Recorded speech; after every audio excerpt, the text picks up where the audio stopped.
राधे राधे। कार्तिक मास महात्म 9वां अध्याय। भगवान शिव द्वारा इंद्र को भस्म करना। महाराज पृथु बोले, हे मुनिवर, जो आपने कार्तिक व्रत में तुलसी की जड़ में विष्णु भगवान का पूजन कहा है, सो अच्छी प्रकार से मैं तुलसी के महात्म्य को सुनना चाहता हूँ कि तुलसी भगवान को इतनी प्यारी कैसे हुई। हे नारद, यह तुलसी किस किस स्थान पर कैसे उत्पन्न हुई? आपकी गति सर्वत्र है, आप सब कुछ जानने वाले हैं। कृपा करके यह सब मेरे सन्मुख कहिए। नारद जी बोले, प्राचीन काल में इंद्र अप्सराओं और देवताओं के साथ भगवान शिव के दर्शन के लिए कैलाश पर गए।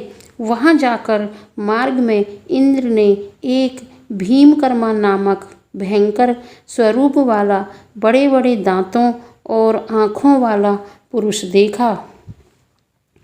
इंद्र ने उससे पूछा, तू कौन है? जगदीश्वर शिव जी कहाँ गए?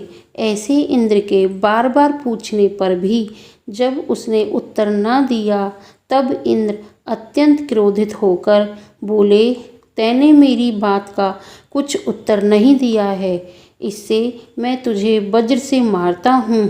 हे दुर्मुते, अब तेरा रक्षक कौन है? इस प्रकार कहकर इंद्र ने बड़े बल से वज्र मारा, जिसके प्रहार से उसके कंठ में नीलता आ गई और वह वज्र भस्म हो गया। तब रुद्र भगवान वहाँ प्रकट हो गए और अपने तेज से उसे जला दिया। यह देखकर बृहस्पति जी शीघ्र ही हाथ जोड़ते हुए दंड के समान पृथ्वी पर गिरकर उनकी स्तुति करते हुए बोले, हे देवादिदेव, हे त्र्यंबक, हे कर्पदन, हे त्रिपुरारी, हे सर्वाय, हे अंधकारसुर नाशक, आपको नमस्कार है।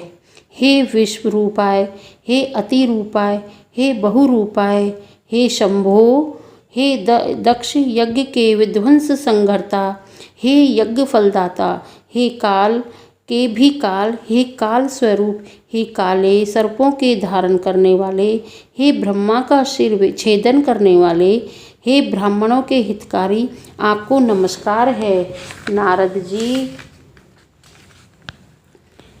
नारद जी बोले, उस समय भगवान शिव की ऐसी स्तुति बृहस्पति जी ने की।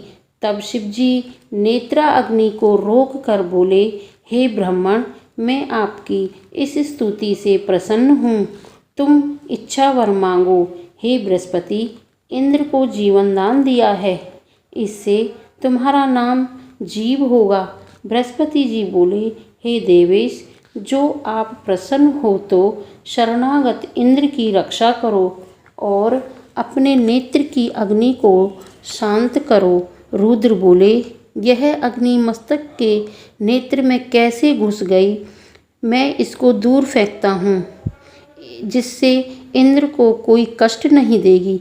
नारद जी बोले, शिव जी ने ऐसा कहकर उस अग्नि को हाथ में लेकर समुद्र में फेंक दिया और फिर लीलाधारी भगवान शिव अंतर्ध्यान हो गए। कार्तिक मास महात्म्य 9वां अध्याय समाप्त। बोलो श्री विष्णु भगवान की जय।